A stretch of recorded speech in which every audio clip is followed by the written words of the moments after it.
NDB Meet. Today, our topic is on fertility, and we have a very special guest with us. Welcome, Dr. Anita. She is a MBBS MD, obstetrician and gynecologist. Um, she is also the chairperson of Delhi Commonwealth Women's Association Medical Center and has over 35 years of experience in India and in overseas. Thank you for coming, ma'am. Thank you. Over to you.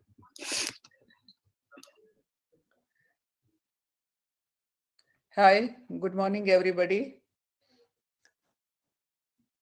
We are missing Dr. Nidhi today, and at a short notice, I was told that I should be, by Dr. Veena, that I should be giving a presentation on infertility. But since I don't know how many would be interested in this topic after hearing to Dr. Nidhi, recently I had given a lecture to MD PG students in Jammu and Kashmir. So I thought, let me present the same presentation today and share some of the things with you, whether it interests you or not. If you find some interesting things, it's okay. Otherwise, just bear me out. That is what I would say in the beginning. So can we start? No, first one.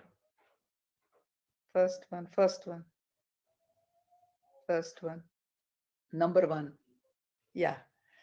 So how do we define infertility? A woman who doesn't conceive in the 1 year of her unprotected intercourse in the absence of any known cause of infertility is how we define when a patient comes to us. The patient hasn't conceived in 1 year, though she didn't have any used any contraception, and we label it as rather infertility.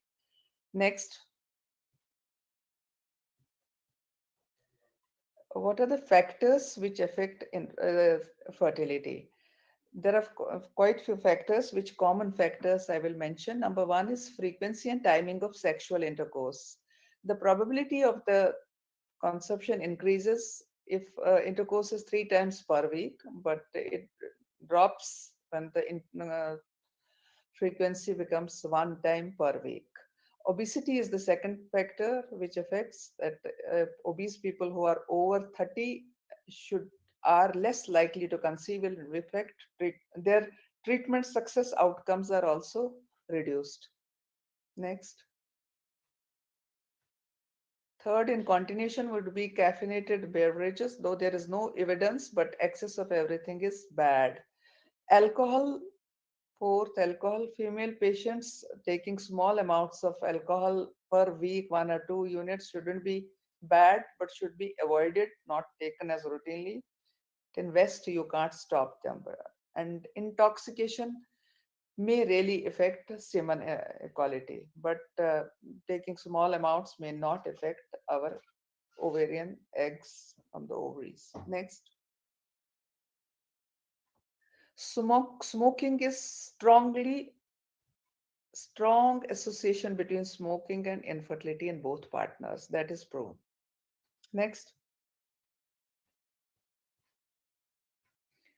What are the chances of conception? People who are concerned about their fertility, when they come to us, we should be telling them that chances of for under 40 years of age, 80% of the couples in the general population will conceive within 1 year, and the rest will conceive in the second year. So cumulate without any, if they are using unprotected this intercourse without any contraception. Cumulative pregnancy in first year would be over 90 years. Next. Who is at risk for female infertility? It is the age, hormone issues that prevent ovulation, abnormal menstrual cycles, obesity, underweight is equally bad, having a low fat content from extreme exercise is also bad, endometriosis, which we'll be discussing in detail later, and any structural problems they are present with fallopian tubes, uterus, and ovaries. Next. What are the types of infertility? Types of infertility, make it in two types. Primary infertility means who have never conceived after 1 year of unprotected intercourse. And secondary infertility are couples, those who have become pregnant, lady has become pregnant, regardless of the outcome, what has been the outcome of the previous pregnancy, whether it was abortion, ectopic, but she has conceived once, that comes as, that we label as secondary infertility. Next. What are the common causes of the infertility which we see in females? We'll discuss first females, then males. The commonest causes, according to common causes, I have mentioned here: ovulation problems, tubal blockage, age-related factors, uterine problems, endometriosis, and I have mentioned previous tubal ligation also, because in a lady who thinks of getting remarried due to some reason, for her, if she has had tubal ligation, for her, when she comes, it becomes, we label as a secondary infertility due to tubal ligation. Next. Male infertility can be due to decrease in sperm count, then, or the sperms may be blocked from release. They are not being released properly. Sperms don't work properly in heavy alcohol use. Drugs can be a cause. Environmental factors where they are working, like occupation. We know heat is very bad for scrotal region and it reduces the quality of the sperms. And smoking cigarettes is the very, very bad. And any other medical diseases like diabetes, hypertension, where sperm male factors could be responsible. Next. Now, in 33% about there are male factors responsible, 33 female factors, and in other 33 it is unexplained. But in unexplained, again, I would say 10% would be combined male and female factors, and in others there's unexplained, means, as it word signifies, that no, we can't find any reason. What is the reason in them? But they are unable to conceive. So how is a female patient, when she comes to us, how is she being examined? First of all, we try to see what is her ovulation reserve. For that, and ovarian reserving tests, for which transvaginal ultrasound gives us a big clue. Then tubal patency is the second test, which means HSG, hysterosalpingogram. Hormonal tests are also done, and rarely we may need hysteroscopy, laparoscopy, or any genetic testing. Next. Male infertility patient, male partners, main tests are done. That is, we do semen analysis, again hormone testing for him, then ultrasound of two types, which is done transrectal to check everything, and scrotal Doppler. If need be, they may also need genetic testing and testicular biopsy. Next. Just for the sake of semen analysis, I am just putting in a general that what we expect semen analysis, how do we expect? In each ejaculate, we expect 1.5 ml and concentration of more than 20 million, total sperm count above 50. Next. Motility should be minimum of 50% and viability 75%, leukocytes less than 1 million. If we find any abnormality, accordingly we label it that this is what is the problem with the semen analysis. If these criteria are fulfilled, we will be okay with this. Management. Next. So once we have investigated, done our diagnosis, basic workup, everything, then we have to manage. Management is first would be counseling and waiting. Counsel the partners, tell them about the cause, what is the cause and everything. Accordingly, the treatment will be given. And if there is unexplained, we can ask them wait, they should wait and give them the time when the ovulation time is. Roughly, we calculate from them ovulation time and ask them to wait. And number two, if we find any cause, then treatment of the cause is given. Number three, if we find problems, hormonal problems, and ovulation is not happening, in such patients, induction of the ovulation is done and patient is being monitored. Number four, in some patients where sperm quality is not good, but lady has patent tubes, we can do artificial insemination IUI, which is done in our OPDs. And it doesn't need any special expertise. It needs only ultrasound and the person who gets this semen preparated, even if semen quality is low, get it concentrated. Semen preparation washing is done, and then artificial insemination is done at the time of the ovulation. No expertise needed. Then the last is IVF or ICSI. It needs special expertise, and this patient is to be sent to a who is expert in IVF. Patient just needs to be sent for that. Now we'll read the next slide and I'll talk about that. How do we do the basic when an infertility patient comes to us? How do we do the basic workup? Basic workup means we take, again, this is the repetition of the same, take a detailed history, physical examination, because it is done combined, both partners. Semen analysis, day 2, 3 hormones are done. Day 2, 3 means when she gets periods. Second day or third day hormones, when we get the clue of her ovulation. Then day 21, progesterone. This also gives us that patient's hormones are, ladies' hormones are fine. She is ovulating. Her susceptibility to rubella, has she been always before getting pregnant? Rubella IgG should be checked whether she is immune. Has she received MMR in the past? If she has received, her IgG will be positive. If not, then she is given MMR before 3 months before getting pregnant when pregnancy is being planned. Also, we check serum prolactin and thyroid function tests. And some basic screening, which again in the OPD can be done for the local factors like cervical smear screening and screening for other common infections in the vagina, which is chlamydia and trichomonas. Next. Now, advanced investigations, there are few advanced investigations which after doing the basic, they are recommended in more than 35. In addition to basic investigations, we consider these investigations also. What it tells us about we have to check, be authentic about the ovarian reserve. As we know, with age, ovarian reserve decreases and chances of pregnancy become less. So how do we do that? There is a hormone which is called anti-Mullerian hormones secreted by the ovarian cells. We measure it and get the clue of how the ovarian reserve is. Then it can be checked also by ultrasound, a special ultrasound which is done on immediately after the second or third day of periods, and we see the follicular count in the ovaries. This gives us idea of the ovarian reserve, how it is the ovarian count, particularly of high importance of the patients in over 35, because we can't afford to waste more time. Next. In some cases, we may have to do laparoscopy also for the diagnostic, and it can be therapeutic also in some cases. Laparoscopy, when we do laparoscopy, we put laparoscope in, we can confidently diagnose that it is a case of endometriosis. It is the confirmatory diagnosis of this endometriosis.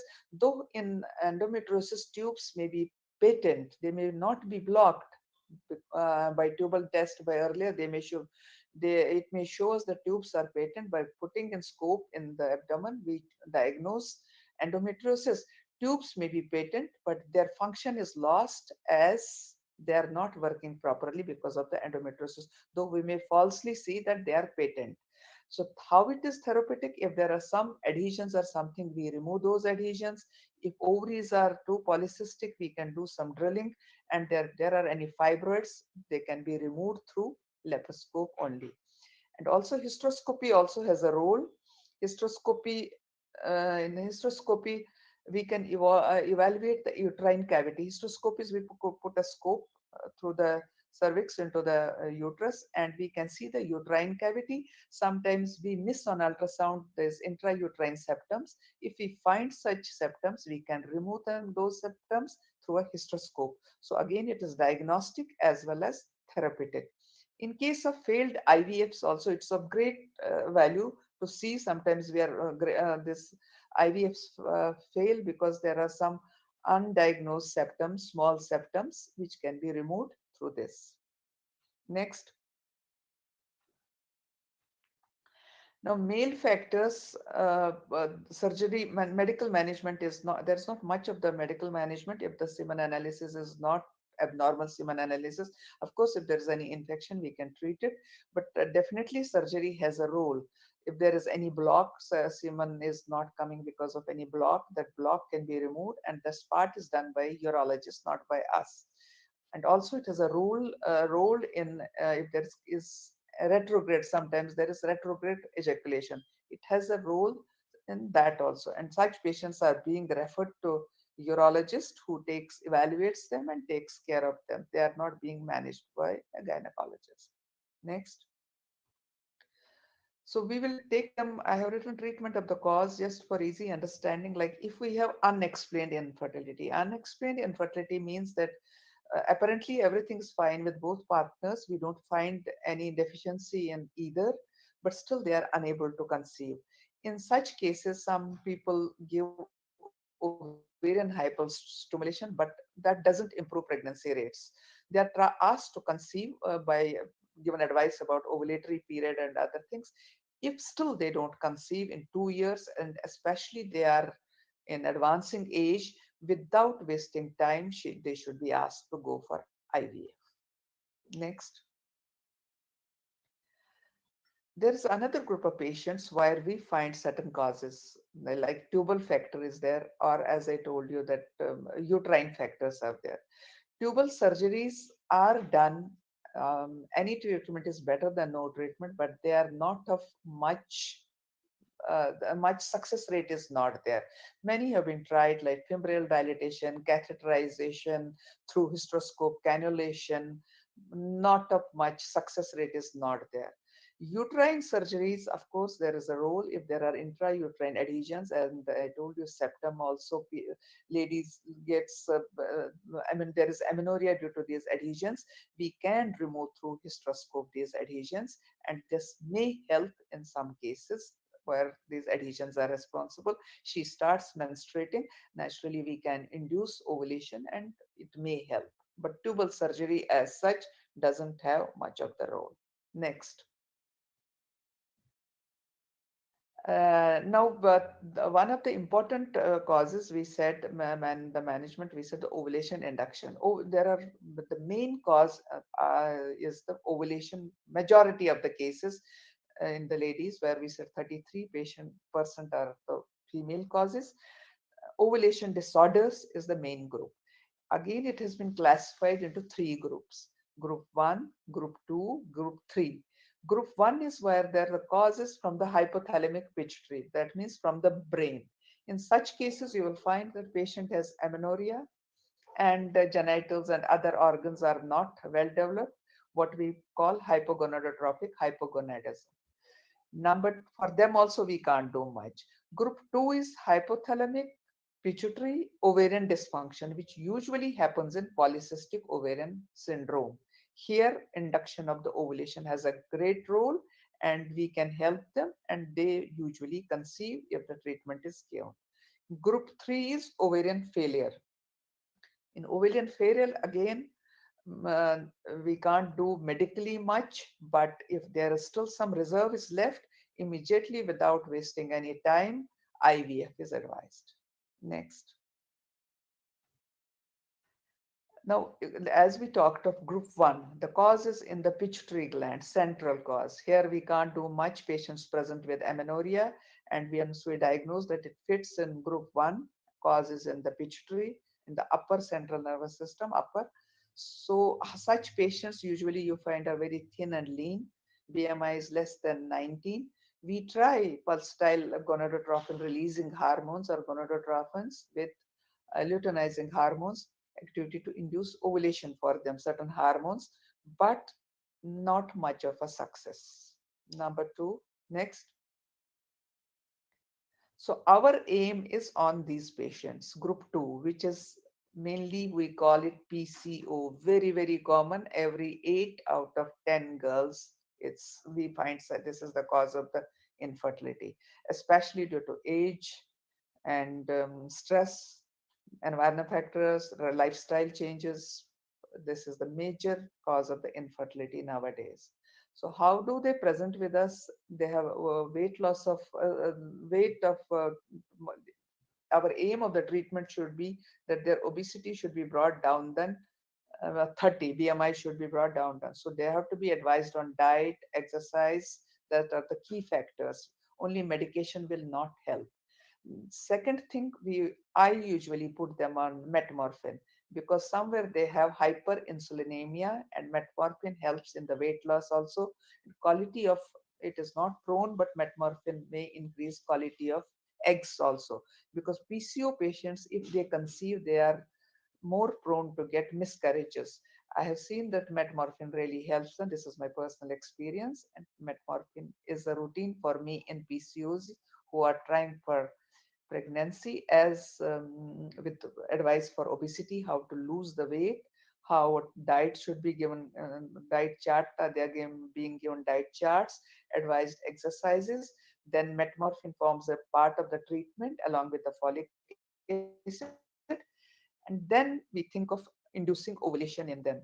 There are two medicines. Initially, we were using clomiphene citrate, which we call clomid, clomiphene citrate, and monitor their ovulation by ultrasound. And usually, success rates are very high. If this clomiphene doesn't work, then nowadays we have, which is a chance finding. Nowadays we use letrozole. Letrozole was a medicine which is aromatase inhibitor. It was given. It was started given in postmenopausal breast cancer, with the aim that it will act as anti-estrogen, and so that breast this cancer is not recurrence doesn't occur.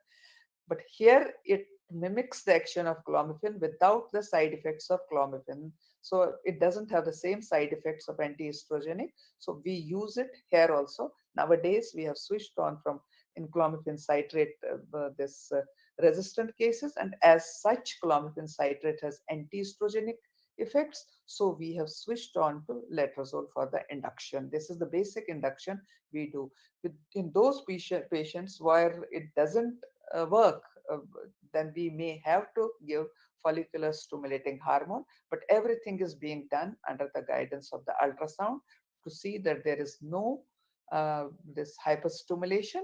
And whenever there is ovulation time, we give a trigger. Everything is being followed in ovulation induction. First, we give clomiphene citrate or letrozole. As I told you, now we have switched on to letrozole. Once the ovaries are sensitive, they respond and ovulation can occur. If we don't find any success, we go to gonadotropin hormones, give them gonadotropin hormones. So usually these patients of polycystic ovaries, this is the way we are able to help them, and they were following them with ultrasound for the ovulation and conception rate. They usually conceive. Next. Now there is one, as in PCOs, we have divided them into three groups. Group 2, I said, is the most common, which I have discussed with you. Another ovulation disorders where everything could be normal, but there is prolactin level is high, hyperprolactinemia. These also, they don't ovulate and present with infertility. When we investigate them, we find that they have hyperprolactinemia. That means prolactin hormone is high. And what is the cause of hyperprolactinemia? It comes from pituitary gland. So we have to rule out other causes. There is no tumor and everything. And when we are convinced everything is fine, we put them on dopamine agonists such as bromocriptine. It works wonders. In 3 days, prolactin level comes to the normal. And in the meantime, we do ovulation induction. They become with such simple means treatments. It helps a lot. So that mainly we have to treat the ovulation disorder, or they ovulate and they become pregnant under our guidance. Next. We discussed here there one of the causes, endometriosis. Endometriosis is, as the name itself says, it is the endometrium reversal of the menstruation has been happening without ladies' knowledge, and the endometrium is present over ovaries, tubes, and inside it creates havoc. It locally it damages tubes, it damages ovaries. Ovaries can present with cysts, chocolate cysts, or hemorrhagic cysts, tubes, and everything, and patients present with infertility or painful menstruation. Here, medical management doesn't help much for the treatment of this infertility. Medical management is only for young girls where we suppress the ovulation. So, in for the main management of the pregnancy, if we want lady wants the pregnancy, we have definitely, for even mild or moderate cases, we need to put a laparoscope and release her adhesions. Wherever the adhesions are there, release the tubes, make them, our aim should be to make the tubes functional. And at the same time, if there are any cysts, usually there are cysts present in the ovaries, they are removed, and with the preservation of the ovary, we have to be very careful. So only to be removed those endometriomas if they are more than 4. Otherwise, we leave with the smaller. So the aim is we don't damage the ovaries, and later on we can put them on medical management, ask them to become pregnant as early pregnancy. As soon as they become pregnant, and this endometriosis is the hyperestrogenic effect. Pregnancy has the cure rate for them. I can't say cure, but the reversal can happen if the pregnancy is itself a cure rate for them. Next.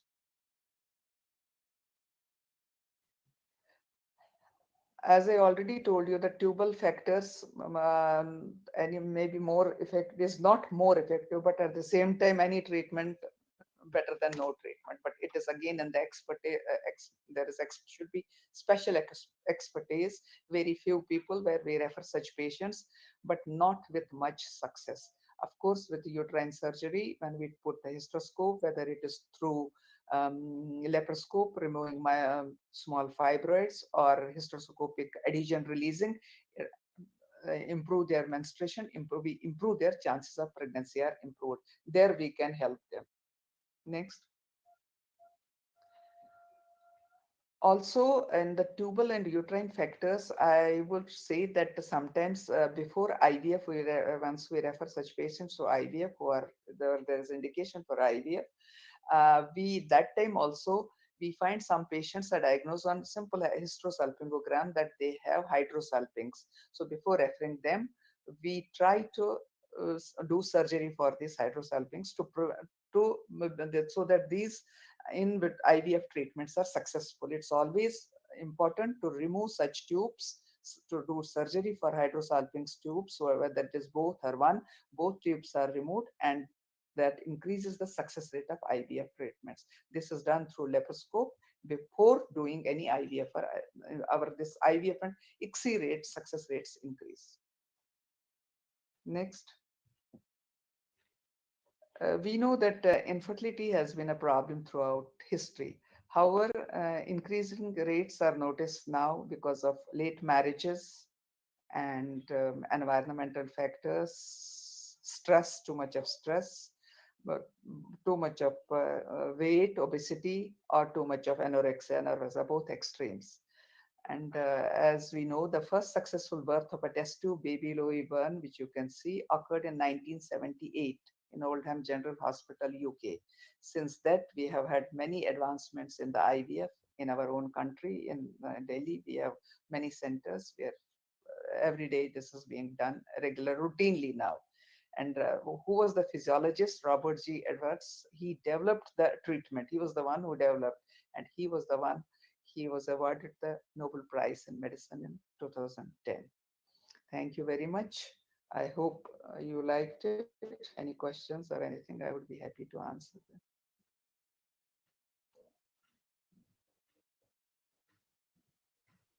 Madam, what is the role of the DNC and DNA? Sorry? Role of the DNC and DNA. Dilatation. Many times we. Sorry, say it again, please. Many times the gynecologist asks the patient to do the DNC and DNA for the non-conception.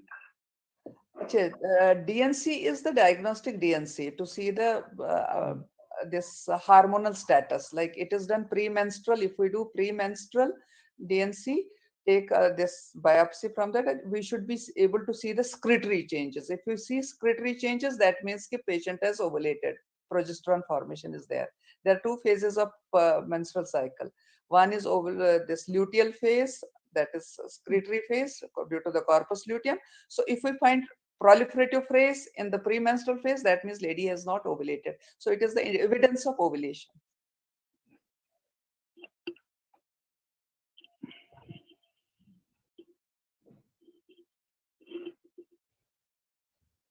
At what age the conception should be tried Huh? by the couple?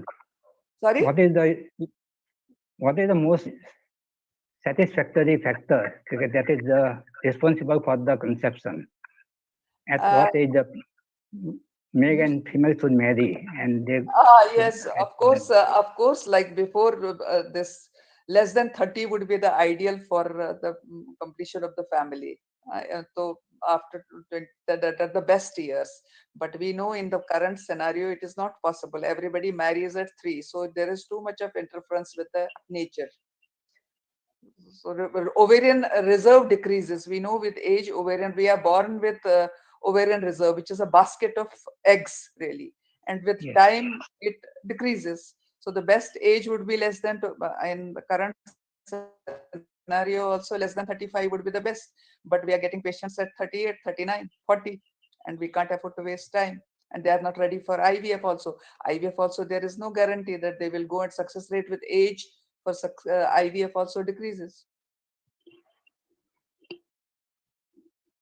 आजकल के time में तो that is gone, reproductive years are gone, making career around, things have changed. In our times, even if we were doing our post graduation, we would say no, we don't want to marry, but the marriage was the first thing, then career comes second thing. Your education will be later, first marriage. But nowadays it's totally opposite. And what is the treatment of the choice in the azoospermia in male?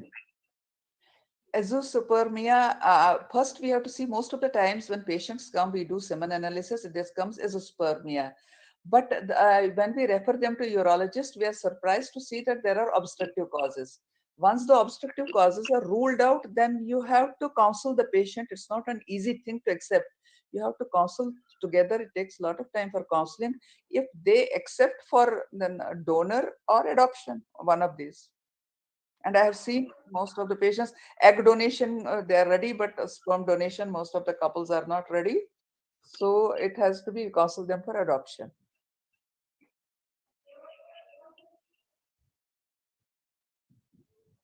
How the anti-Mullerian hormone affects Yes. the uterus? It doesn't affect the uterus. Anti-Mullerian hormone comes from the granulosa cells. It's a different hormone. It doesn't come from any other, or it comes from the granulosa cells of the ovary. And it gives us that is how we evaluate this basket of ovaries. What is the reserve like? It is the reserve. And with age, it goes on decreasing because reserve decreases. It doesn't give us the what are the quality, but it gives us it is the indicator of reserve. Yes. It comes from the granulosa cells of the ovaries. But always we do, and if we do at the age of 25, 24, it will be very high, very nice. And if we do it after 35 years of age, it will be very less, and then the chances of conception also become less. That gives us an idea of ovarian reserve. So we should be, without wasting time, if there are some factors, without wasting time, they should be asked to go for ART. And what about the hypospermia in male treatment? Which treatment? Yes, if the patient has a hypospermia, what is the oral medication? Oh yeah, yes. For them, there is the best treatment is IVF, and among IVF, the ICSI is the best. Where what we do is IVF, that sperm and this egg is fertilized, that embryo is being implanted. In ICSI, in low hypersperm count, in ICSI, the direct sperm is put in intracytoplasmic. There is treatment for that, for low sperm count. Yes. And also in azoospermia, many patients have turned out to be azoospermia after semen analysis. And once we refer them to, because we don't see such patients, refer them to urologists, after they have found some obstructive causes for them. Obstructive, and after some time they come back with, there are some sperms, there are some cases like that. So we should not at once, don't label any patient azoospermia until a urologist says that patient, to rule out obstructive causes. And what is the effect of the alcoholic beverages, smoking, and obesity? Smoking and this alcohol in moderation is okay. I wouldn't say everybody should be, but definitely alcohol intake, smoking, diabetes, drugs, occupation, especially those who are wearing those working in those hot areas, and scrotal heat reduces sperm quality. Many patients suffer from the tuberculosis of the fallopian tube. They do, and And yes, they do. That is why fallopian tube, I didn't take it separately, but tubal factors, they are the main cause of tuber blockage. When we do for any lady, it's simple, we don't directly take them for laparoscopy. We do this hysterosalpingogram. When you see this tubal factor, both tubes are, then for confirmation, of course, we may do laparoscopy. And the cause is tuberculosis, and there is no other alternate except IVF if they can afford. It's not easily affordable and easily available. It comes with big money. many patients conceive after taking the treatment of the AKT. Sorry? Is it right? Sorry? Many patients cured with the AKT treatment, anti-tuberculosis treatment, when they have the fallopian tube tuberculosis.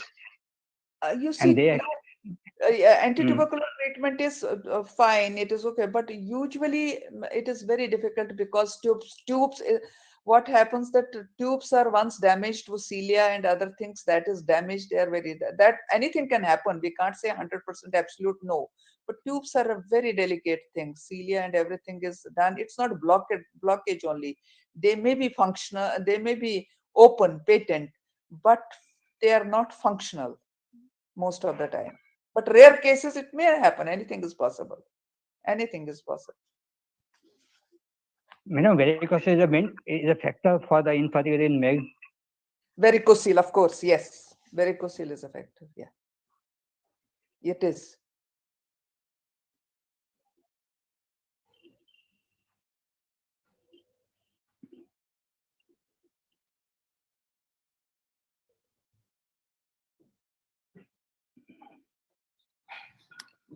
If anybody has any more questions, please.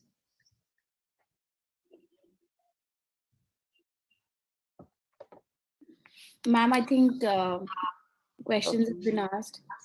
So Okay. thank you so much for coming on our platform, ma'am. We're truly grateful. Thank you. Yesterday, Dr. Veena told me, I said, who will be interested in infertility? So she told me, you talk. I said, okay, I'll talk on infertility because this lecture was already prepared for PG students, for postgraduate students. I had already given this lecture. I said, okay, I'll give. So whether it was of any interest or not, but anyway, some of us heard. Madam, this is a nice lecture and it's informative also. Very interesting. Yes. This I had given to PG students, so I got a short notice, but I was myself laughing. I said, we are missing Dr. Nidhi, but okay, I will give, my lecture is ready. There is no harm. I'll talk. She was very keen. I talk on infertility. I said, I'll do that. It was very interesting, especially for people my age, for the youth. We should know all of this. चलो at least किसी को तो अच्छा लगा, but बिल्कुल, students को ये अच्छा लगता है सुनना.